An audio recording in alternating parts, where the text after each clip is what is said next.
Hey everybody, my name is VoodooBae, and I'm bringing darkness to light with alchemizing energy.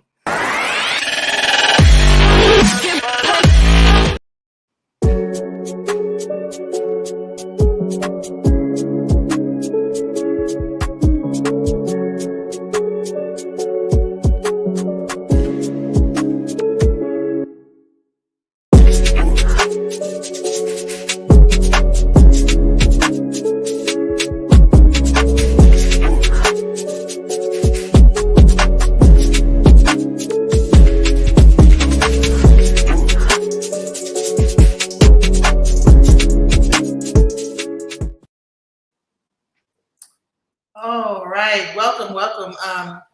Yes, VoodooBae, I want to welcome you to Alchemizing Energy. Thank you for your time that you're taking to come visit with us today.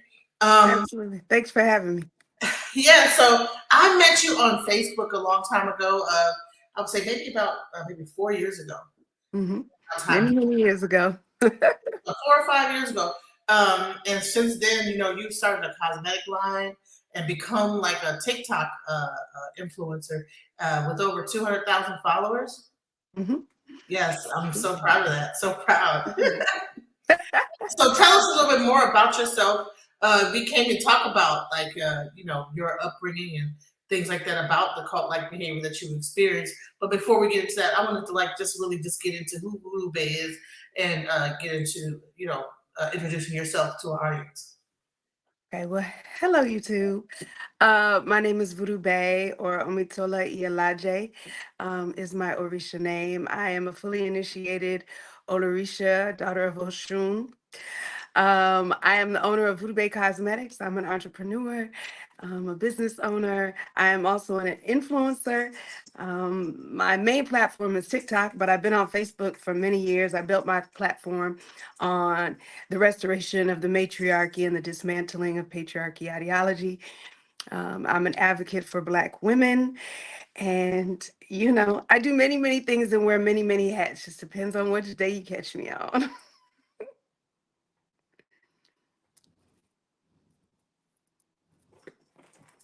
Sorry, y'all, that's my cat. He's got the zoomies. Sorry. Yeah, sorry about that. My computer froze up a little bit. So, Okay. it's interesting. There's a lot of people that are kind of taking that stance.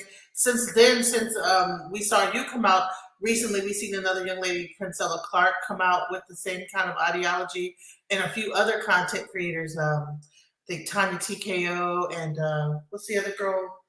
Uh, I forget what her name is, but she wears the swoop. Her hair's like swooped over. Krista G, or something Oh, G. Cynthia G, I think.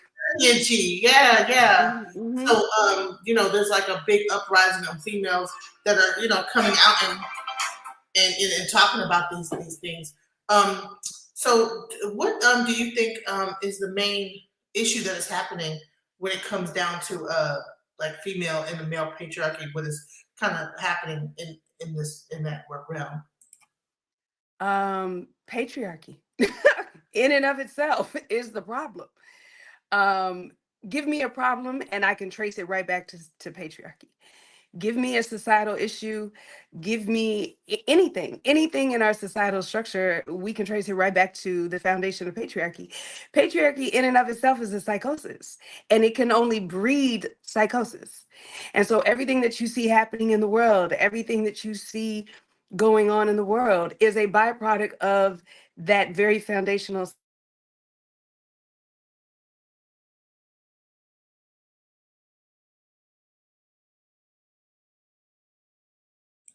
Looks like we lost some audio. Hello?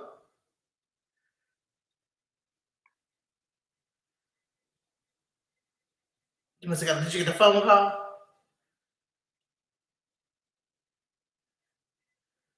Yeah, I can't hear you. Your audio went out.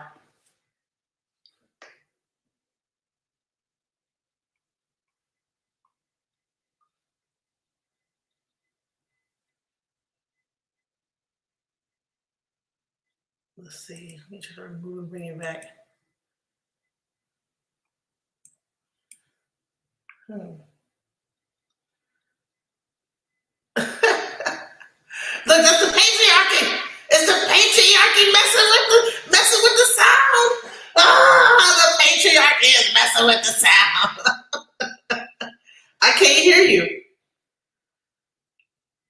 Yeah, go leave and come back.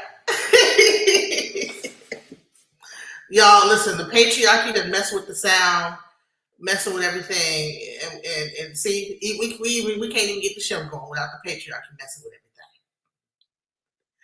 Right. So we're gonna try this again. We're gonna bring her back.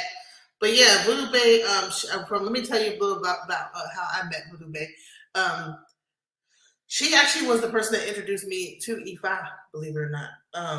I was the web developer for Sarah Suit and Setting, and he had gotten into it with Umar Johnson, and I was like, man, I was really trying to like learn more about the Egyptian stuff, and now they're saying that the Meadow Netter has not been like, oh, it hasn't been translated. And I said, well, if it hasn't been translated, what's going on?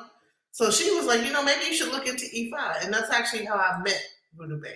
Let's see. Can we hear you now? Let's see. Say Can you hear me now? I can hear you now. We can hear. See the patriarchy trying to mess up our show. Exactly. They didn't want me exposing them. Right. See, because you was talking about the patriarchy way before a lot of these other women. Believe it or not, on Facebook, that's actually how I ran into you. Is watching your lives where you were like, giving like, advice and relationship advice and talking about different subjects.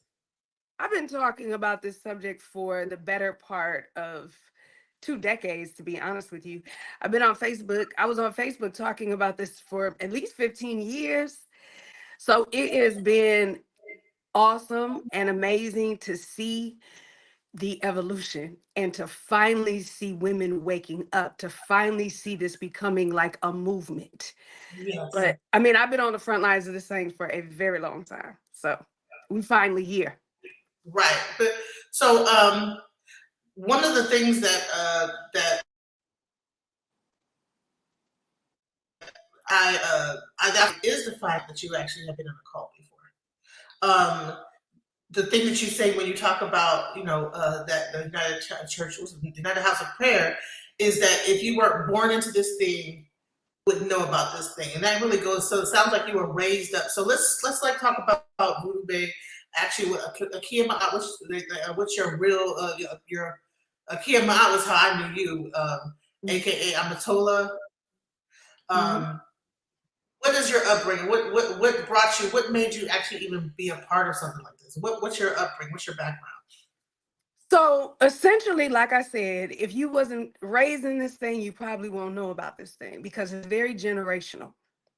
Families are born into this, and then their children, and then their children's children's children. So my great grandfather helped found the church. Then, of course, my family members were part of it. My grandmother, my father was the one who initially took me to the church from the time I can remember. I grew up in the church. Um, and I always joke and say, thankfully, that my family were sinners. So we were only up to about waist deep, not neck deep.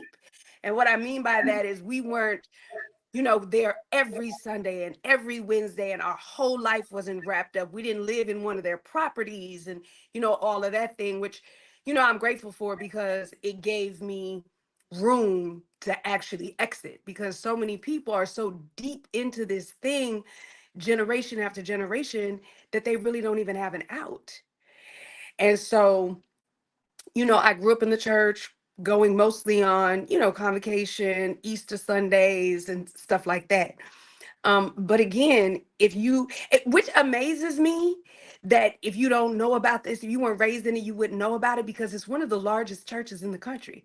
They have a church in every major city and several in like Charlotte and these kind of areas like in the South, and they have a big one in DC. And so there's one in every city, but you drive right past it and don't even know it. Wow. You said your grandfather helped to start the church. What? Yeah, so he and Daddy Grace intermingled, and I don't know a lot of the details of that. I just know that that's where our association with them started. Wow. And then, it passed on through generations, and my grandmother was a devout member. And then, of course, my father. So is it like any colorism in the church? Is it more because he's him being from Cape Verde? You know, Right. Cape Verdeans usually don't even consider themselves to be African American. Right. You know, I didn't experience that personally because there was some of everybody, right? However, when this video went viral, when these videos went viral, I had so many of the members reach out to me, and one of them did make mention that there was this issue with Daddy Bailey because he didn't look like the rest of them. Now, if you go look at McCullough, you go look at Grace, you go look at Madison, they were on the lighter side, lighter side of things, curly hair, had that aesthetic. Bailey looked completely different than any of the rest of the bishops. And they made mention of that, but I didn't have any firsthand, you know what I mean? Because when I was there, I wouldn't have even been privy to something like that. I do recall this though. All of the maids were pretty little girls. So, Little you know. girl, little girls. I mean, what age little girl? Um 7, 8, 9, 10, 11. You know what I mean? Like they go up in the rank, but they're definitely young girls. And you mentioned that these maids would actually fan Daddy. I mean, let's get a little bit into the story. Like you, for those that didn't see the actual short where she actually talked about like this church, um, I want you to get into it. Like, what made this church a cult? Oh, what makes this church a cult? I mean, I think at any junction where you replace God with a human being, with a man, and that man becomes all knowing, becomes the end all be all, and you begin to replace the name of Jesus or the name of God. And for the record, everybody, I am not a Christian. Okay. But however, if you are, right, if you claim to be a Christian and you then begin to replace Jesus or God with sweet daddy, we have we What? have veered off into the When to they the rest. changed the whole Bible and put Sweet Daddy in there, and Sweet Daddy said, like, Like it was the a whole. songs that they sing, the hymns that they sing when you go into the church, there's a picture of Jesus somewhere on the side wall, but when you walk into the church, at the foot of the church, in above the throne that he sits in, is huge pictures of sweet daddy. They wear his pin and picture, and and I didn't deem this church a cult, right? I didn't decide that they were a cult. The powers that be did. So here we are. Who is the powers that be though? Whoever they are, I don't know, but whoever they are. Somebody said it was a cult. I don't know, I'm sure who, but somebody said it was a cult. I'm not gonna say nothing, but That's why I said in my videos, here's the information, you decide for yourself. is Is it it a cult or is it not a cult? Right. is it or is it not? It's for you to decide. I'm gonna give y'all the information, and then Honey, do with that what you I will. heard they sing the song "Daddy is the The best best thing. that Yes. ever happened. Happened. Yes. Daddy is the best thing." And they was getting down. Daddy is the best thing and then you want to talk about the craziest thing is to find out that James Brown actually attended this church. James James Brown was a member of the House of Prayer. And that musical prowess, because let me just say this, you know, there are no bands like the hip hop bands. There are no bands like the House of Prayer bands. And they create some amazing musicians. James Brown being one of them. That zest, that those horn sections that he had, that was all from the House of Prayer. Were they actually members of the House of Prayer that were backing them up? Like were they allowed to play backup for James Brown, or were they only allowed to play? I don't know what his band members were, and if he took any of the horn players from the House of Prayer, I don't know. He was a member himself. Now, who he took with him, I don't know. Did he get some of his you think some of the style of preaching? Where I mean, that get up. I mean, was that Yes, that's awesome? absolutely. Wow. Yes. So Yes. that Sweet Daddy and also and the King James Brown. Wow. James Brown Right, got his whole swag from Sweet Daddy. right. Wow. So which Sweet Daddy's pictures on the thing? Does it change up every year, or is it just constantly just? No, it doesn't change up every year. They are Sweet Daddy until they make their transition. So And it's then, almost like the Pope. I'm sorry, It's almost like the Pope. I guess you would say, I guess you would say that, yeah. So they're Sweet Daddy until they pass away, and then a new Sweet Daddy is elected or appointed, or, whatever the process is. They just recently got a new Sweet Daddy because Bailey passed away unexpectedly during convocation. What? During the service? So convocation is, the time of the year, and he travels around and goes to the different churches, in different cities and all of these things. And it's a big thing. And during that time, he passed away. Wow. Not at church. I believe he Oh, passed away at home. I don't know the details. huh. Man, but I've been watching like some actual interviews with other members of House of Prayer and how they talked about that they didn't get paid, the band members didn't get paid. They'd have to practice like for hours on end, like throughout the week. Like you'd have thought it was like, man, just their whole life, like from the age of 7.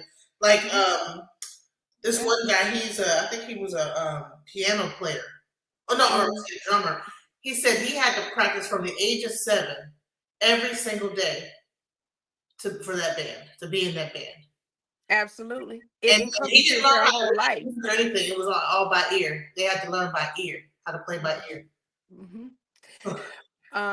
Shout out to the U-Hop bands, because you can't do nothing but give them their flowers. Like, they're amazing, truly amazing musicians. And not for nothing, they are the spirit behind that church. They drive the spirit that moves in that church. And it encompasses their whole life. From again, the time they are children, a horn is put in their hands, and that is what they do, and they dedicate their life to that. And another thing I heard is that like from people that have actually been to the church is like they're not just dancing normal. I mean, it's a club like scene. It's almost like they're at the club. When they get the music going, they said they even got some like tight little red out. She said that she went over there and they had a red dresses on. I'm not sure why. Everybody had on red, and they Mm. were I don't know. dancing. That could have been their usher colors. I don't really know, but you know, if you've ever heard a U-Hop band, it is not what you would normally know as gospel music, right? The only thing that it can be compared to would be like a New Orleans brass band, right? That's the sound. It echoes brass bands. And so it is a party, essentially a party for Sweet Daddy. So okay, so that band is just playing throughout, and then they're and then that is bringing a huge spirit, and getting everybody hype and crunk, and I also heard that there was a lot of like I don't know, kind of like that people in that church only kind of hang out amongst people within that church. Very common. They hang out amongst each other, they date amongst each other, they, marry amongst each other. Because can you imagine meeting somebody randomly on the street and be like, hey, come to my church? And by the way, we call our bishop Sweet Daddy. And like, the average person would be like, what the hell are you talking about? Right, Right? and then to go to that church and hear instead of Jesus is the best thing, then Daddy is the best thing. Correct. You would I get your heard ass too, up like, and you. during COVID, they were becoming super spreaders. Mhm. And I shared, one of the members sent me the letter that was sent out to them from Sweet Daddy, essentially saying, "You better have my money." right, you gotta still pay, even if you don't cut Right. it, you gotta still pay them tithes. Correct. So I tell don't care me about about no how like the loaner. whole money part of it was. I heard that he kind of they pretty much used to cart him around a chariot as he just took the money out of people's hands and they like just Correct. Absolutely correct. He, would show up in his Cadillac with his procession of vehicles, and you know, get whisked in his chariot and red carpet and all the things, you know what I'm saying? And people would hold up money and they would come by, he would come around and take the money from them and they would fall out and catch the Holy Ghost. And, it was a sight to see. You know what? He had a church in Detroit. I'm not just now realizing that. That is a story I was told by my mentor about a guy named Sweet Daddy. Oh my, I'm just now putting it together that this is the same guy. He had a big church in Detroit. And Mm. I think he was talking about the complication with the whole thing with the Cadillac and things like that. My mentor Mike Banks was telling me about this. That is interesting. So considering, I think there was a whole expose about how they kicked out some old lady out of her apartment. There's so much Hmm. property that this church owns. Yes.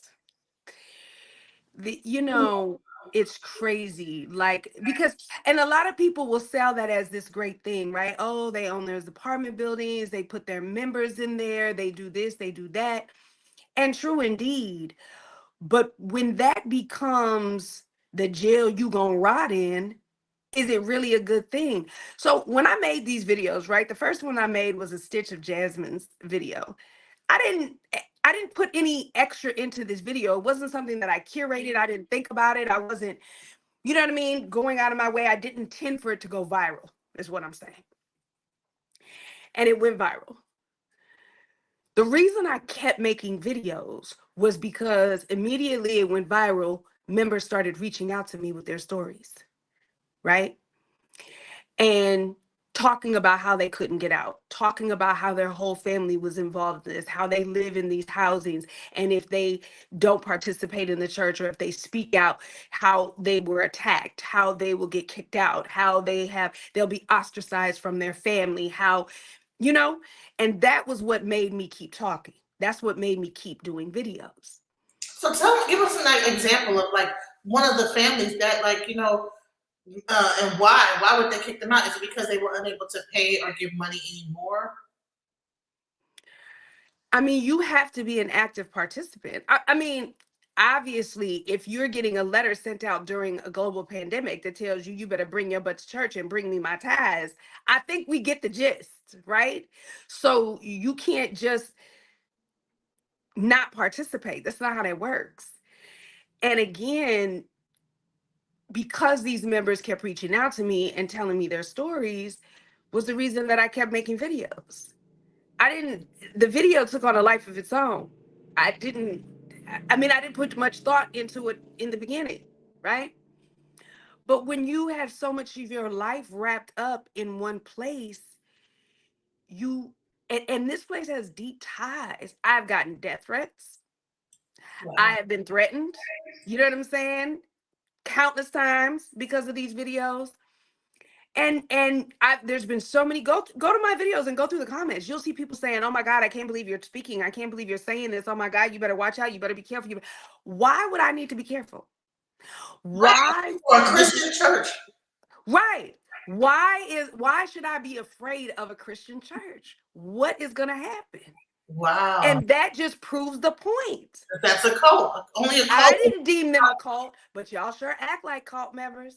Yeah. Y'all sure. And I didn't share anything. There's a lot of things that I knew and know that I didn't share. Because for me, it was like, unless you had actual receipts, actual things that could be put out, I wasn't going to say it. Whether I knew it to be true or not, I wasn't going to say it, right? So I held a lot back. Everything that I shared in those videos are literally things that you could just go and if you participated, you could see it, with the exception of that letter, right? Because that was only sent to the members. But other than that, everything else was like, I just brought eyes to the situation. But if you walked in, and not that you could, but if you walked into any one of those churches, you could see anything that I talked about. So are regular people allowed to go into the church, or do you have to be a member first? Is there like a vetting before you can even come into the church? So You can go in, but if you walk in and they don't recognize you, you can best believe somebody's going to walk up to you and be like, "Who are you? Who's your family? Where did you come from? How did you know about us? How did you get here?" What? Absolutely. Absolutely. Oh man. So yeah, that wow. So it's very exclusive, this church. Like it's definitely family oriented. You cannot just walk up in there and be and just I mean, you can. I mean, the doors are there. You can go in, but you're definitely not going to go unnoticed. You wow. can't just, yeah. And you better give us some money too on top of that. I So mean, the plate gonna go around. I suggest you put some in it. so the one thing I saw it was an old lady. She was in her 70s. The story was, and I guess something happened to where she was unable to pay tithes anymore. Hey, Peach Tea. She was unable to pay tithes, and so they just put her stuff out on the street. And she had been living in that housing place for like 40 years. Hmm. Yeah. I mean, I don't need to explain that. It explained itself, didn't it? I mean, there are many stories. I didn't even get into in my videos the financials of it all. I talked about, you know, the passing of the money. I talked about, some of the properties that they own or whatever, but I didn't get into some of the more salacious things that have happened when it comes to those finances. But you're talking about millions and millions of dollars of property and you know, I mean, there are cafeterias and food and restaurants alone, not to mention the countless mansions and land and, just all the things that they do. And I know they do things in their community, for some of their members, but to paint it as something overarchingly good would be extremely disingenuous. Mm. Right, because anybody that would take out a 70-year-old woman because because I mean she's on Social Security and can't afford to keep up her regular tithe amount, and you just Right. throw her out on the street. That's terrible, right? It is terrible. And if it's about the church, and making sure that your members have someplace to live, wouldn't an elderly woman qualify? Yeah, Because there's more than enough money. Like there was no reason to kick her out. It's not like the rent, the property mortgage wasn't being paid or whatever. You get what I'm saying? Her little money that she would have paid wasn't going to make or break anything. So what is the reason? so Right? so earlier in this conversation we talked about patriarchy, right? Now, from what I understand, most churches are usually primarily run by women. They're attended by women. Is this church the same where it's pretty much ran? Like, I mean, even though you have daddy at the top, right? Are women at the backbone of this whole church, or is it mainly male dominated? So let me just preface this answer by saying this. A woman's presence does not a matriarchy make. Patriarchy lives on the back of women. So even if there's women present, it doesn't really matter because what they are upholding is the patriarchy. So let me just say that before I answer this. There are plenty of women, on the usher board and the maids and all the other things that they do. But I mean, at the head of leadership is definitely men. But at the foundation, it is still ran on the backs of women, still. And that's the way patriarchy functions. You have to have women participants, the pygmishas, if you will, that are willing to stand guard and you know do the due diligence. So they are there and they participate, but at the head of it, the men, do run it. I don't think that I have ever seen a woman preacher in the house of prayer. I have never seen one. I'm not saying there isn't one. If somebody knows of one, please correct me. I have never seen one. Now there could be. I've never seen her. So yeah. Administratively, though, a lot of times it's usually women that kind of run the back offices of places. Like even Motown, for instance, was ran primarily by women. The church Right. has been generally, but you're saying that the women are not allowed to be at the pulpit. You'll never see a I female. don't know if they're allowed or not. I've never seen one. There's not. So you So don't think there's gonna ever be a sweet mama up in the house of prayer? ain't never gonna be a sweet mom.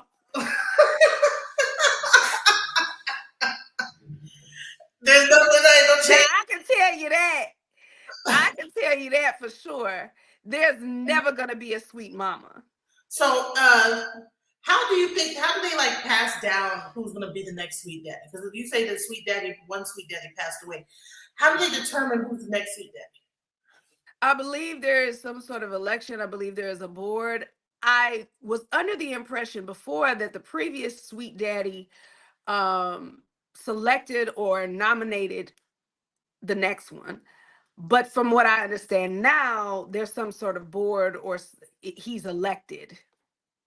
By who? By the people of the church, or just by? No, I think just by the board, not by the people of the church. I don't believe, but don't quote me. So if you are an upstanding member, citizen of the United Health Prayer, put it in the chat because Right, right. Wow.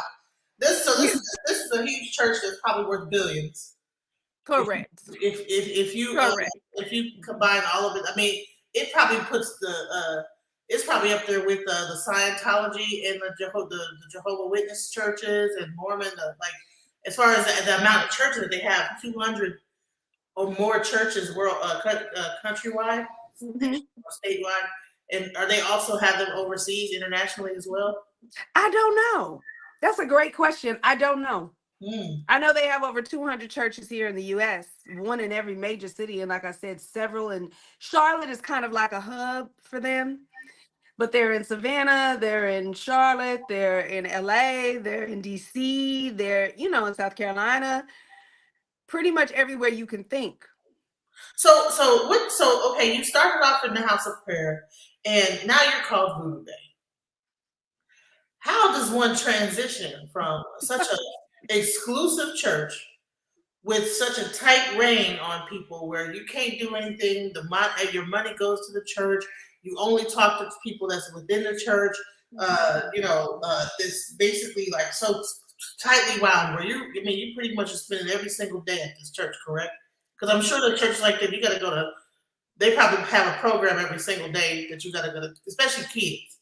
They don't Right. keep you in that church. Monday gonna be Bible study, Tuesday Bible study, Wednesday choir rehearsal, the dance, the whatever team, and they gonna make sure there's an activity, and you Correct. get paid for each one little thing, knickknack stuff. They Yeah. stay in your pocket.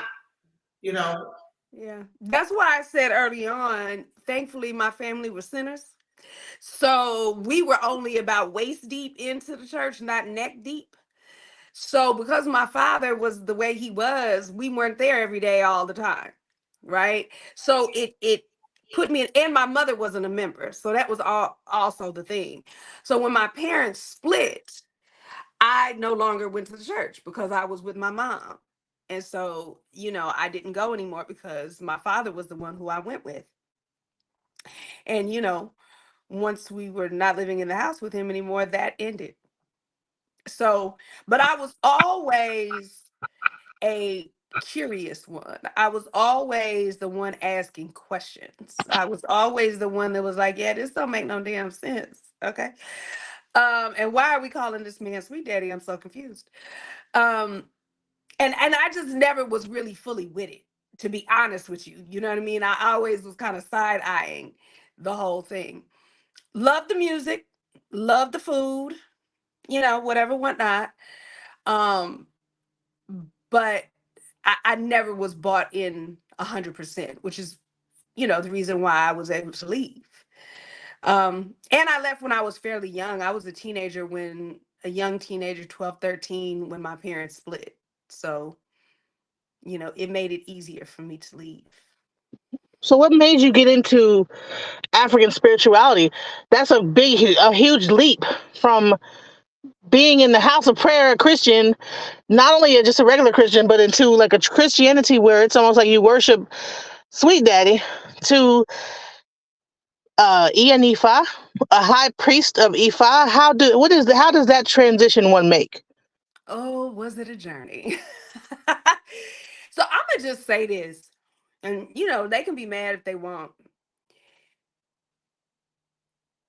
churches like this, we think all that's going on is Jesus, but I can tell you right now that it's a lot of other things going on in them walls besides just praising Jesus. Now you can take that however you want it, but I know what I know, and I know what I felt, and I know what I saw, right? Um, I was always a spirituality seeker, right? And anybody who has ended up in an African traditional spiritual practices understands that it's a matter of destiny. They found me before I ever knew they existed, right? I met somebody one day and they asked me a question. They were like, how could the same people that oppress you give you God? And they were speaking about Christianity in general. They weren't speaking about the house prayer. And that question planted a seed and took me on a journey, because I was like, how could they? What did my ancestors believe prior to enslavement? And it certainly wasn't no Jesus. And so that was where the journey began. And um, when I left Christianity, my first stop was Comedics, because I think back then that was all of our first stop, right? And I began studying under some of the greats like Bobby Hemmett and Phil Valentine and M. Siddiqui and Jordan Maxwell. And I used to go to these lectures. This was before the internet. So we used to have to actually go to lectures and sit for 12 hours, with a pen and paper and a tape recorder and take notes. And I just was always a seeker of spiritual knowledge and understanding. I'm a life past 7, so that was my judge. And it started from there. And I've told the story many times about how I ended up on the mat for the first time. Um, I was going through some things, and I, had been going through it for a couple of years, and I ended up speaking to my best friend, and she sent me to a sister named Vika Lee. And this is in LA, and I was in the conscious community. I was a proper hoteptress at the time, right? And Hoteptress. a proper hoteptress, honey. And I was going through something, and I was like, I just need a reading. I need somebody to tell me what's going on. And so she sent me to this man who I now know was the Baba Lorisha. Um, I didn't know what Ifa was at the time, which was interesting because I was actually surrounded by people who were in Ifa. Shout out to Sister Ifa, who she's an ancestor now. But I had been around her and I didn't have any clue what Orisha was. I had no clue. I'd never even heard of that. And I went and I got the reading. I sat down on the mat. He threw the shells. The first thing he said to me was, one day you're going to sit on the other side of these shells. And I thought he was crazy. I was like, what the hell are you talking about? And what are you finna do with that bird? And I'm out of here. Peace. And 10 years later, I was in LA at the time. I ended up in Atlanta. And 10 years later, just as it had been told to me on that mat, I met somebody, and then the rest is history. And I was on my way to be initiated into Ifa. And obviously, there's a lot of details in between there, but essentially, that's how it happened. I got one divination by happenstance. I was told that I was going to be a priest, forgot about it, went on about my life, moved to a whole nother city across the country, randomly met somebody in a strip club of all places. And then before you know it, I was on my way to Nigeria to be initiated into Ifa, and that was in 2010. That's crazy. So you went to Nigeria. Did you know who you were going to Nigeria with, or did you just go take a leap of faith? So I had met a Babalawo here, and he introduced me to his Oluwo. And I had a sister friend of mine, Sister Olabisi.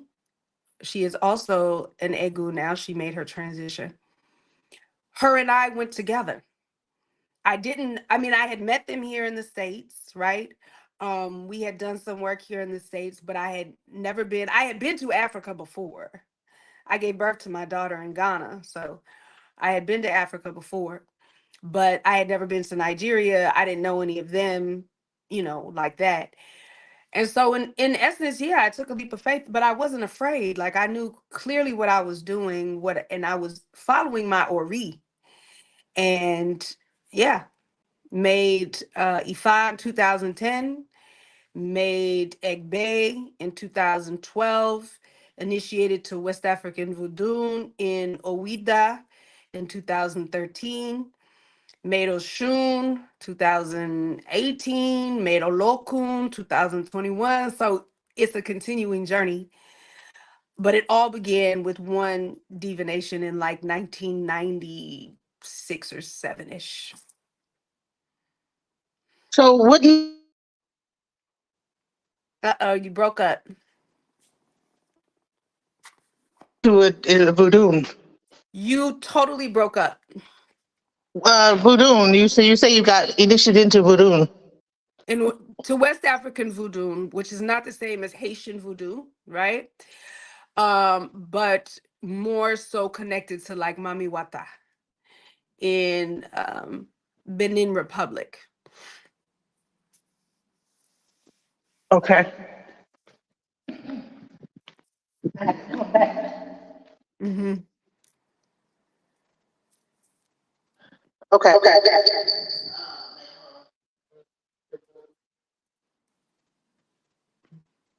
Uh-oh. Where'd she go? I think she left me all by myself, y'all. I had to pick up my daughter. Hold on. Oh, the ringing of it all. Wait a minute. Oh no.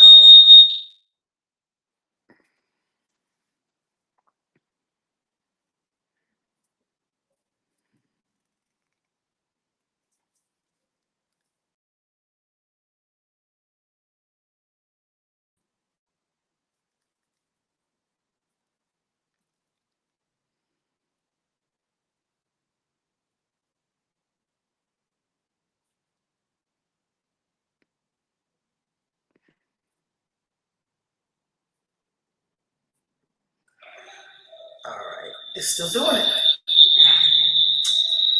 Mm-mm-mm-mm. Okay, let me.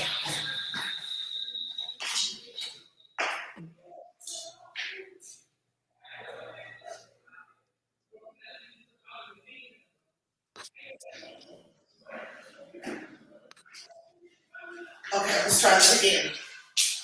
All right. Okay. Okay. Can you hear me now? I can hear you. I'm sorry, I had to take my daughter. So I was like transitioning from phone to phone. It's okay. Yeah. So Voodoo is Mami Wata. What does that mean? You're not familiar with Mami Wata, which is another deity, divinity out of Benin. Another The ocean audience water might, deity. yeah, Say the again? audience might not be. We need to educate the audience in case they're Oh, so sorry. I forget that I'm talking to them, not you. I'm like, girl, you don't know who Mami Wata is? right. Essentially, Mami Wata is another divinity. I did not initiate into Mami Wata, but to give a name to something that they could associate with West African Voodoo, Mami Wata is something that they would understand.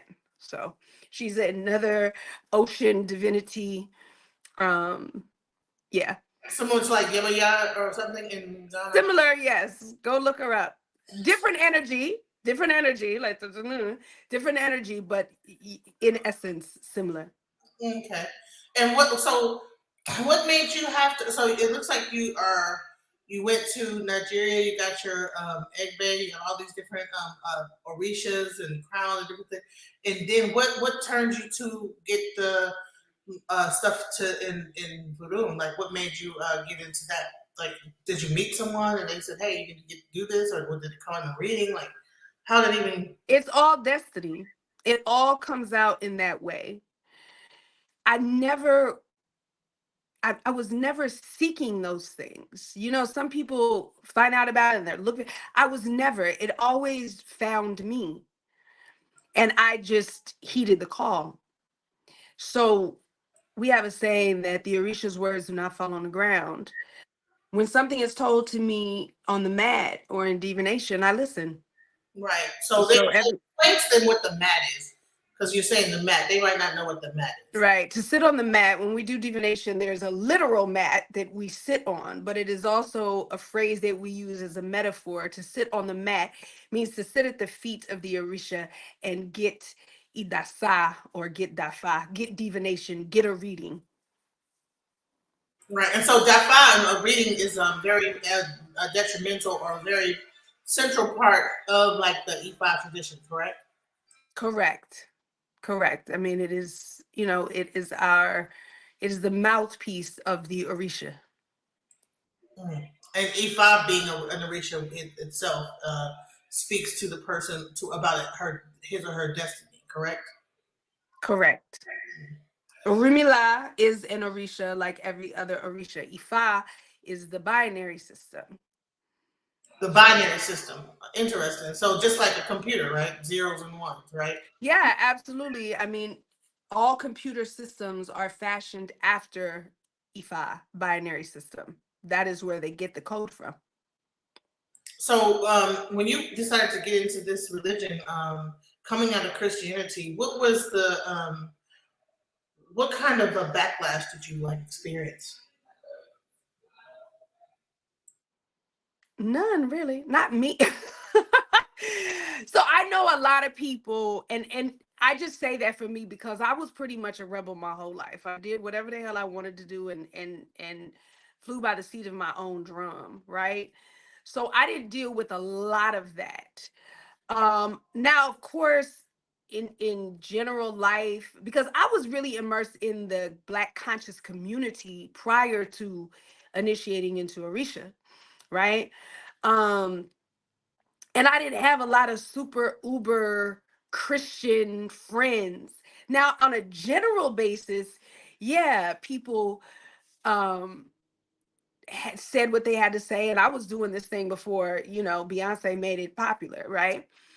So on a general basis, but I didn't experience that heavy like in my family necessarily, because they was just like, oh, she's just being her. You know what I'm saying? She always been on some so just another thing.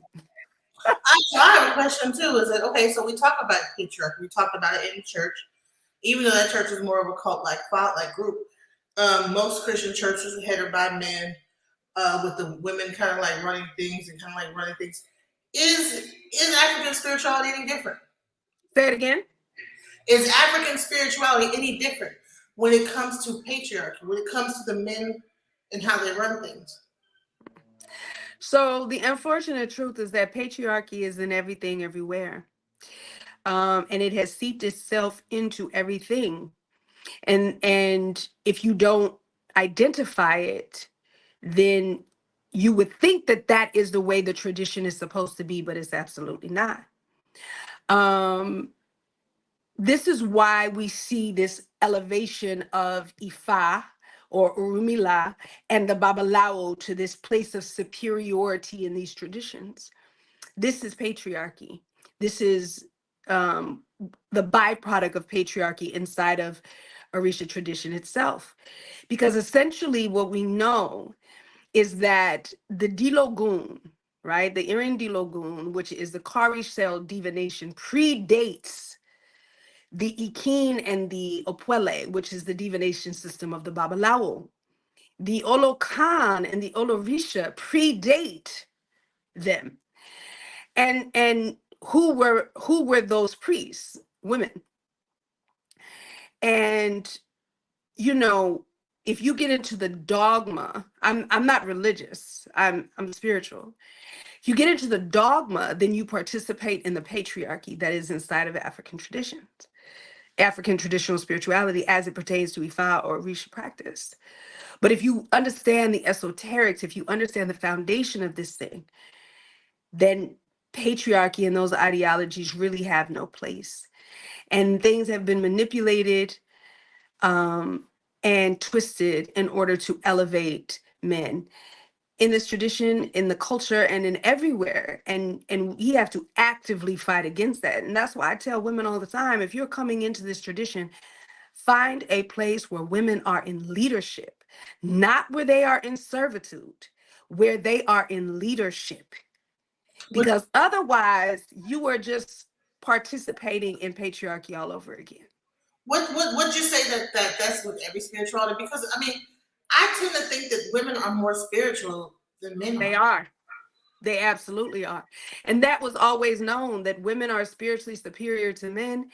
And and we always know that. We always knew that, which is why there have been things done to bind women, to put them in these subservient positions, to keep them from having the power. I mean, that's why those things are done. Right, because in the Christian church, a woman's not even allowed to supposedly be on the pulpit, right? But in Exactly. the daddy church, there'll never be a mommy, a big sweet mommy, a big sweet mama, or whatever. There will not. Right, There absolutely will not. and will there ever be a female pope? I'm sure not.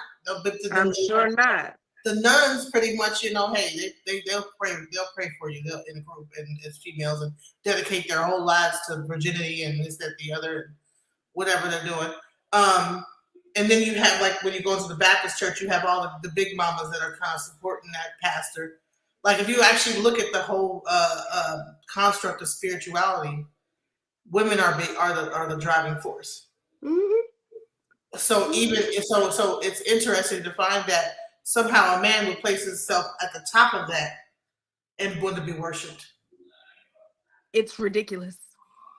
But it can only stop when women stop participating in it.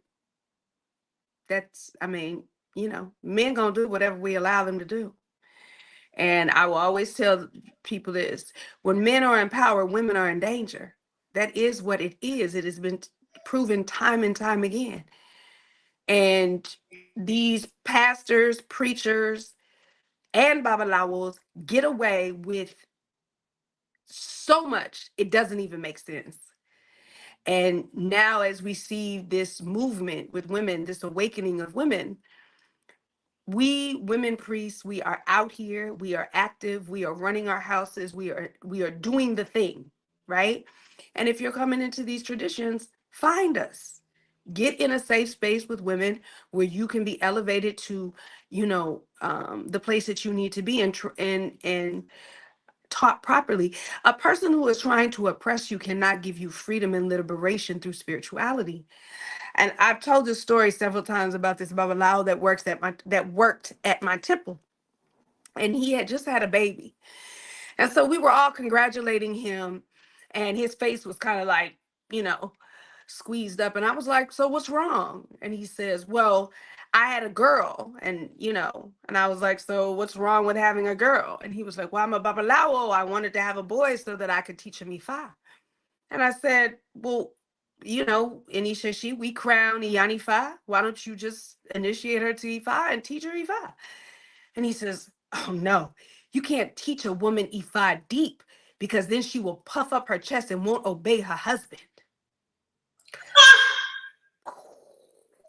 She The will. silence, you could have heard a mouse fart. Everybody was looking at him, looking at me, looking at him, looking at what she finna do. He no longer works at our temple. But I would just say this: it was a firsthand look into what I just said.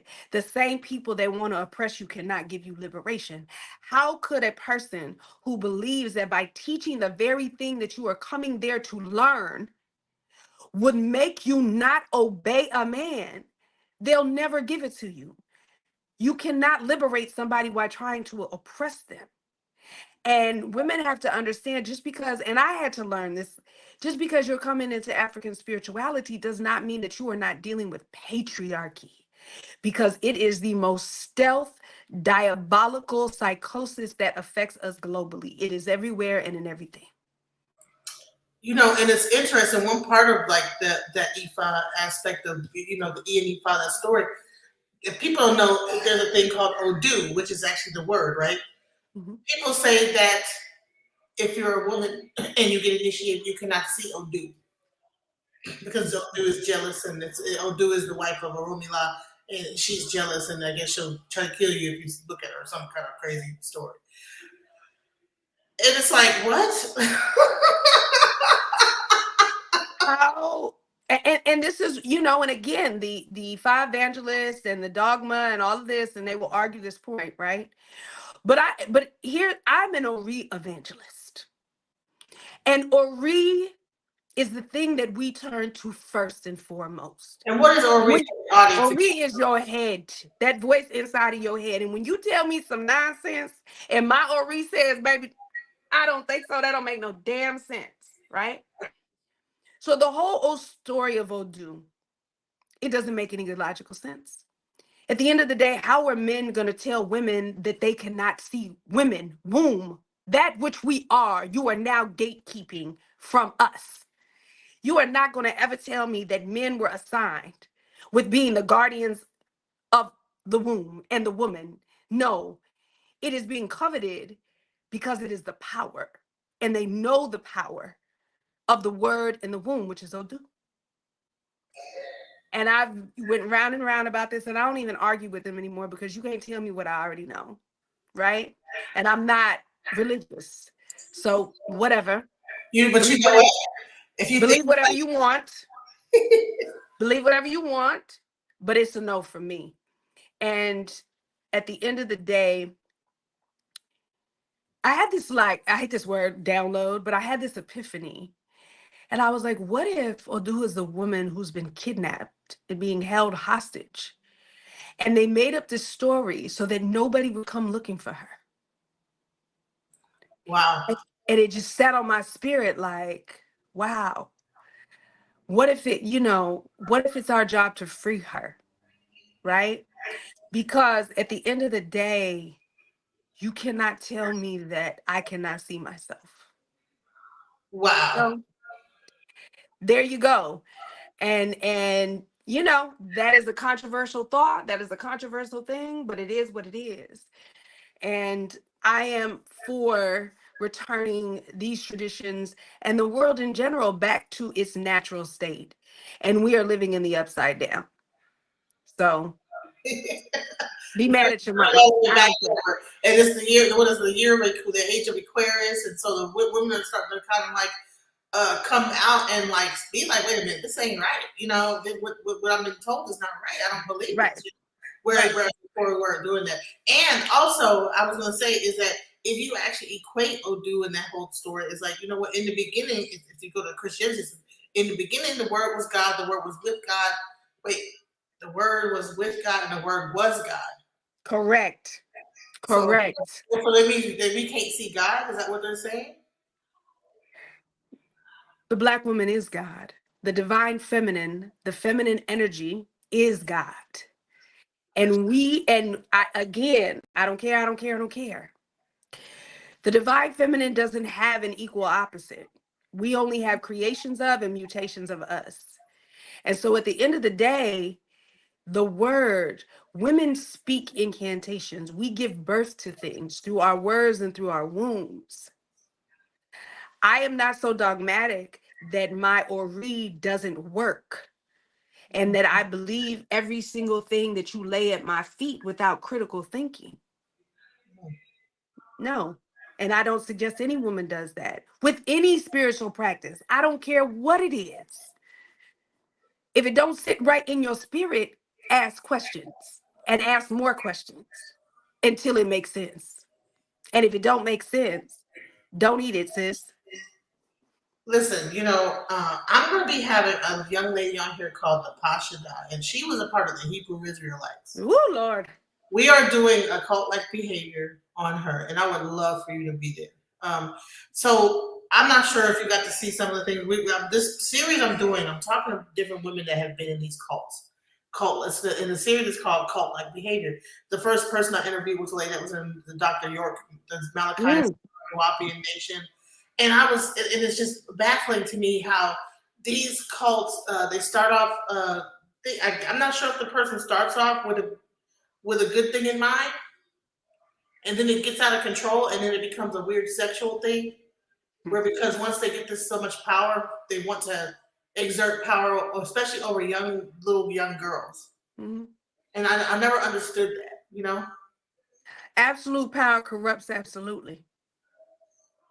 And Very especially simple. if they begin to abuse the women, and It's we have, always that. It's always that. It is always that. I don't care what belief, what system, Christianity, Hebrew Israelites, the Yorkians, the Nuwapians, the Babas, I don't care. They all do the same when they get a taste of power. It all ends up with the same intention: access and abuse and control of women. Full stop. wow, We see it time and time again. We don't have to make it up. We can literally just go and see it. And it has nothing to do with race, creed, color, social status, financial status. It has nothing to do with that. It is male centered because you find this behavior globally. It doesn't matter culture. It does not matter. They do this shit wherever they go. wow, man. So what is your suggestion? I mean, like I said, we have people that have been, like, we talked about the Night House of Prayer. We talked about your journey into African spirituality. What was the actual reason why you chose that over like the church or like into like the organized religion? Destiny. Destiny. And there are things about African spirituality that I love. One of the main things that I love is that it's not one size fits all. It's about destiny. The wine that makes one man laugh may kill another. It's all about you. It's about connecting with the you, which is your Ori.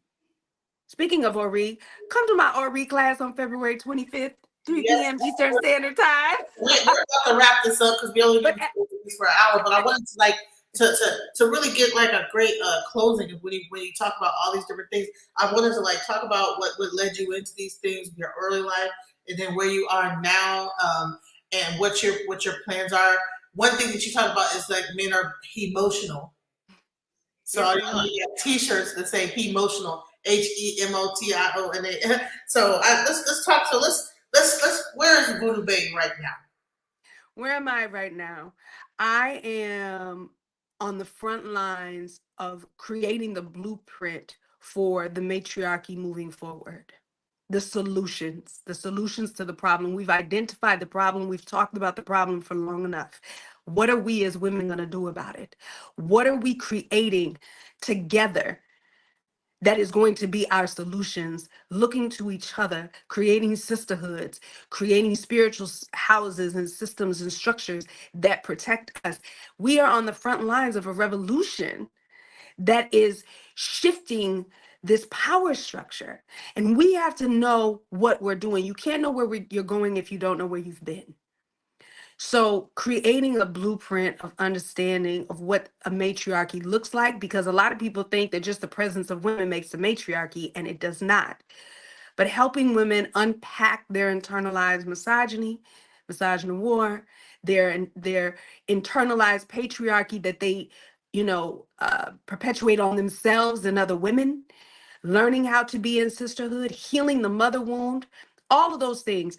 That's what I'm investing my time and energy, and everything that I'm doing moving forward is in line with that.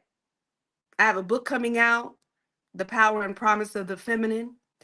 And, it just focusing on healing women, because when we heal, when we change, everything else changes. So there's other women out here that are kind of like along the same lines. However, they feel like men should be eradicated altogether. Like you have like your Priscilla Clarks that are pretty much like we just need to do away with the men altogether. And men are incapable of love; they're completely incapable. And then but then you got women that have little boys. So there's some people have like a conflict within that thing, you know. Mm-hmm. What do you say about that? Do you think that is that also a way to kind of go about it, or are we being a little bit too extreme when we go that way? Or what is your answer to like how these women should come together? Should they be that extreme? Should it be that? I understand the extremism because I understand we're in extreme circumstances. That extreme response is not for nothing. Like we didn't just make that shit up, right? We've been under extreme attack and warfare for hundreds and hundreds and hundreds and hundreds and hundreds of years. So I understand women like that, right? I get it. I would say this. I don't feel like women should be investing any time and energy into helping, healing, or fixing grown ass men, right? You want to do something, you care about men or males, you have male children, fix yourself and raise a generation of men that are outside of the psychosis of patriarchy. Because you cannot have men that are not everything that Priscilla talks about, that are reared in this psychosis. You cannot do it. It's not possible. It cannot. So when she says they're not capable of love, these men, she is absolutely correct. Right? So It's up to us as women, right? Because we are the child, the people that give birth to men. Is it also our responsibility that men are who they should be, or that we did we make a mistake somewhere as women? I don't know if we made a mistake, but I will say this: patriarchy was forced onto us through violence, right? So at some point, we had to do what we had to do to survive. And then we pass that down to our daughters, daughters inside of the patriarchal structure. And then we only taught what we knew and we became what we were taught, right? We have to break that cycle because that is not our nature. And so, that being the case, we have the responsibility of undoing what was done to us so that we can heal ourselves and the generations moving forward. We own the wounds. And I'm sorry, we can talk about men's responsibilities and two things can be true at the same time, but we can't fix them. We can only fix us. And they can't do what we don't allow them to do, right? They can't have children we don't allow them to have. So, that being the case, I'm all about self accountability, not blame. What can we do to fix our shit? Sorry, I don't know if I'm supposed to cuss. What can we do to fix our circumstances? What can we do in order to create a better environment for us and make choices with the information that we have? We have to get out of the Cinderella story. Get out of the fairy tale, get out of the lies of patriarchy that some man is going to, sweep us up and take care of us and provide and protect and all that bull crap, and live in the reality of what is really happening and govern ourselves accordingly and treat them like they are, not like we want them to be.